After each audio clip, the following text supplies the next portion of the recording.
Hi everyone, it's Peter from PS Sound, and this is going to be an introduction of a crazy sound quality build. I don't know what to title it. Probably will be called the crazy, yeah, exactly that, the crazy sound quality build. Yeah, the owner is right next to me, the whole audience is behind me. Alright, so what are we doing with all this gear? Some of you may remember the Insignia project, right? That was one of our crazy projects in 2020 and 21. Some of you might have heard what happened to the car, sadly. And now, after a year of preparation, this is where we are. We are doing the crazy build, and half of the equipment is coming out of the Insignia source. So we are having the HDSP5 just like we had in the Insignia, 16-channel amplifier, DSP. Which is going to run three-way front end, front sub, rear fill, rear sub, many things. Well, we have plenty of channels for that. And we have two sources. We have the HD player, which is built into the DSP, so you can just stick a USB, which is actually right there, and then you can play high-res formats natively through the DSP, and then you can control that from this little controller. And we also have the FiO M11 Pro. Is it the Pro? Or is normal? Whichever. It doesn't matter, because it's going to be digitally wired on coax to the DSP. So it doesn't matter what DAC we have in that. We are not going to use the analog output from the DAC. So that's our source.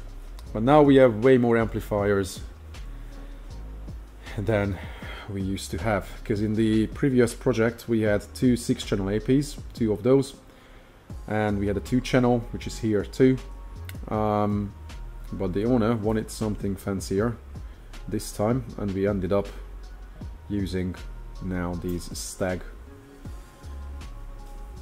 amplifiers. So we have two Class A's, the Master Stroke Class A's, one on each side now, you can see on display.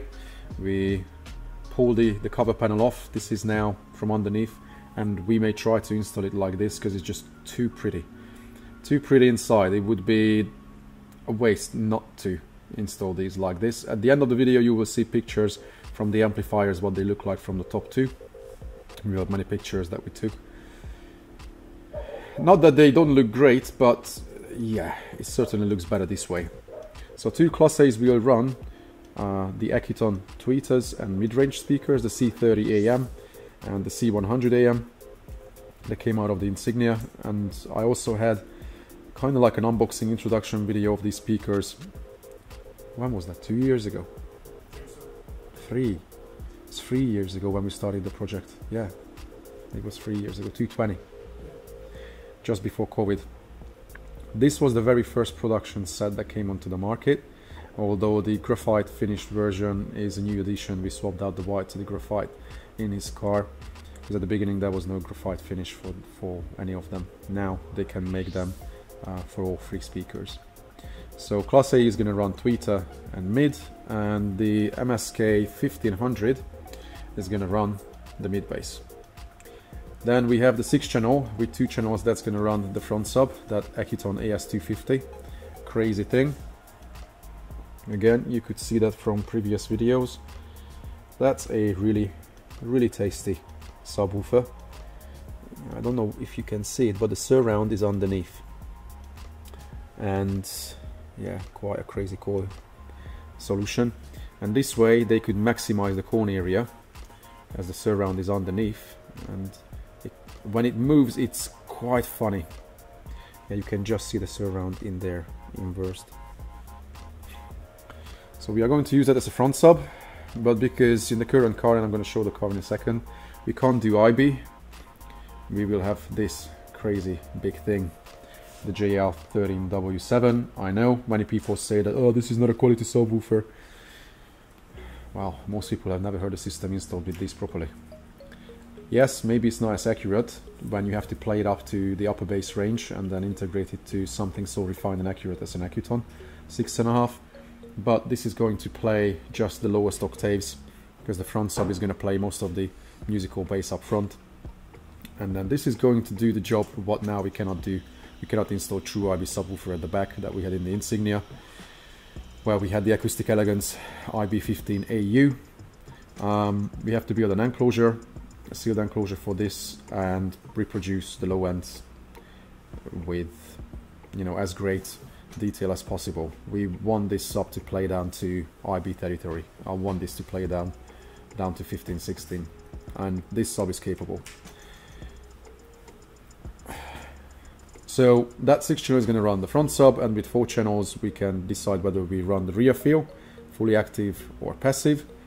But we have this Blem cheaper range. This is a Mercedes plug and play option from Blem, although this is not the tweeter that comes with this mid-range for the Mercedes upgrade.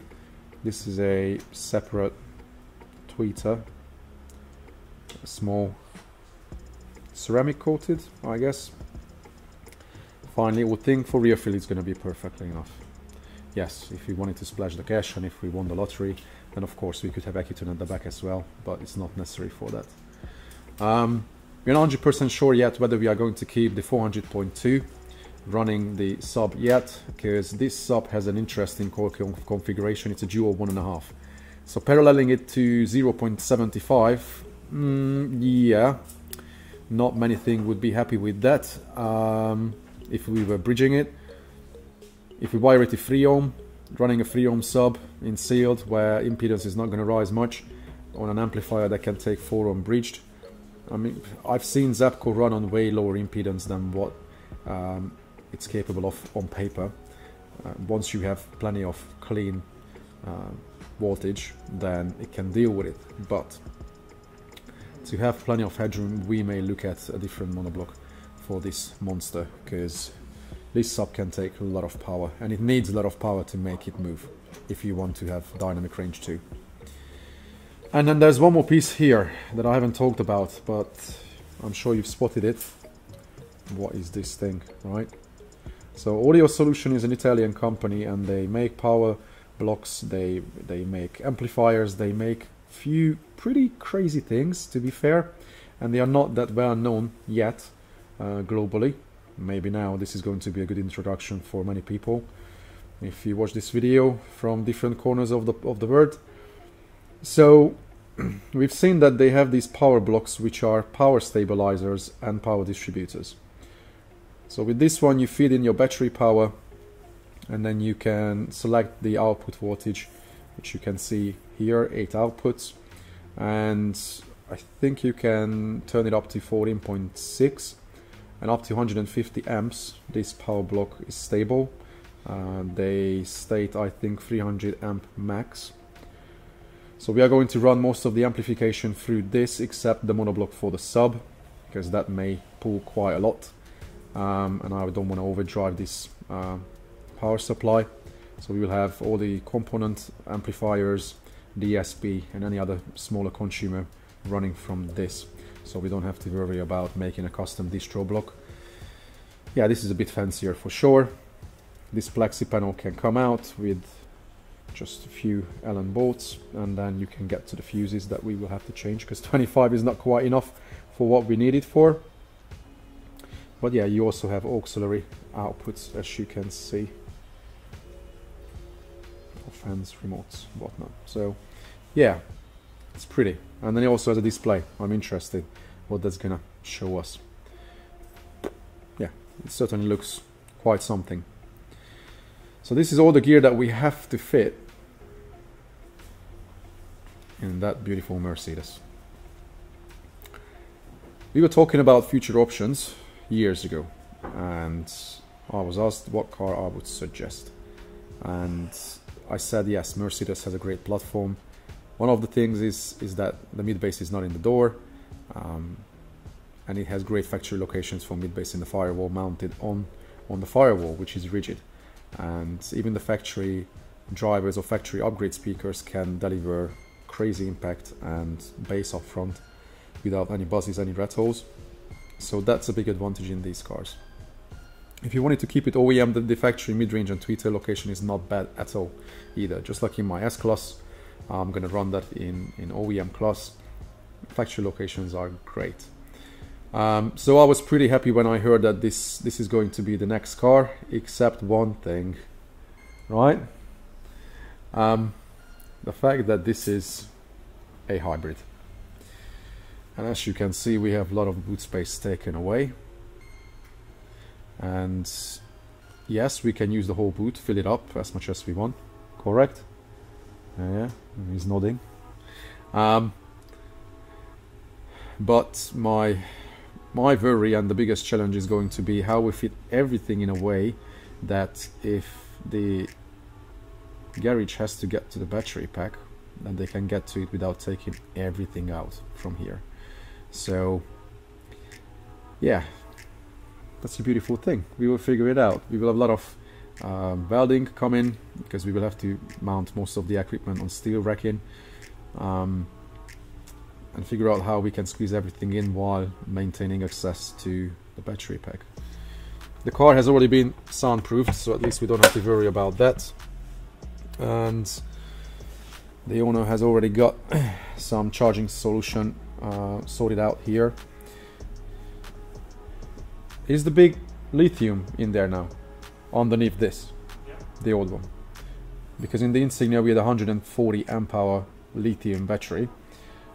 Yeah, that's hiding under there, but now that's running from the car's supply through a lithium charger, which can do 30 amp maximum, maintaining the voltage for the lithium, and then the system is going to run from that. And there's a Stinger split relay over there as well, so when the car is off, then this will be completely independent. We are not going to be tied to the factory battery in the car, because the battery pack in this is not giving you power while the car is off. It's just only feeding power for the motors, isn't it? It's not like an electric car. It's a completely separate bank, technically, just for the motors. But we should have plenty of power with that 140 amp hour lithium bank. And yes, ultimately this is sound quality build, so most of the times it's not going to draw more than 15-20 amps even on loud levels, except when, yeah, you want to go crazy with that JR sub. That's going to draw power. Did we clamp the Insignia? We didn't. Back in the day, no, we didn't. But I'm sure that didn't draw more than 30-35 amp, especially with the acoustic elegance at the back, which was hardly drawing anything. That was a very, very efficient solution. Just like any other time when we have true IB sub at the back, it's so efficient that it hardly takes any power. So now a sealed enclosure, subwoofer in a sealed box is definitely going to take some juice if we want to go nuts, but the rest shouldn't take much power. Fortunately, we have air suspension on the car at the back, because we are going to load it with plenty of weight. Yeah, I have no idea. It's gonna get probably like 100 kilos coming to the back easily, to the time everything is in it. Rack, panels, subwoofer enclosure. Sub on its own is something like 20 kilos, I think. And then you need another 20 kilo enclosure at least, even if we build it from birch ply. Ah. Yeah, it's gonna be quite something. So we will have separate videos for separate parts of the install, and you will also be able to see daily updates from this project on Patreon. You will be able to see a link in description to Patreon where we share more in-depth content. We have weekly topics, RT evaluations, all sorts of mad stuff. It's worth checking out. So you will see more information from this build, but we will also have like little chapters showing what we did with the boot build, how we installed the front end. So there's a lot of content coming from it. This car is going to be here with us now just for a few days. This is not going to be a simple little build. The Insignia was extreme, although we built that in 3 stages and we had to change equipment in that too. Now this car has to be built in one hit. There's no back and forth.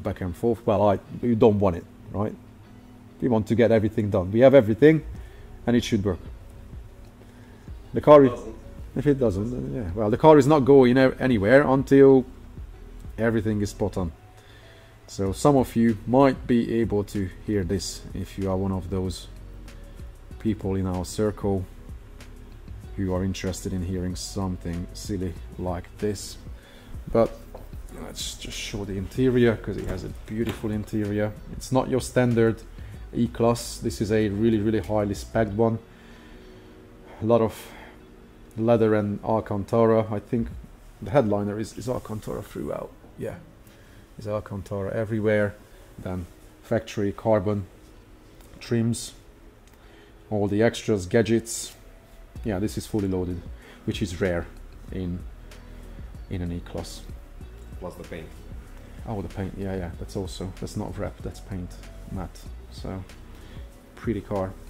Alright guys, so here we are. You're gonna see the pictures coming. Check out description, feel free to share it, comment, do all the usual things, and then we will see you in the next one. Take care.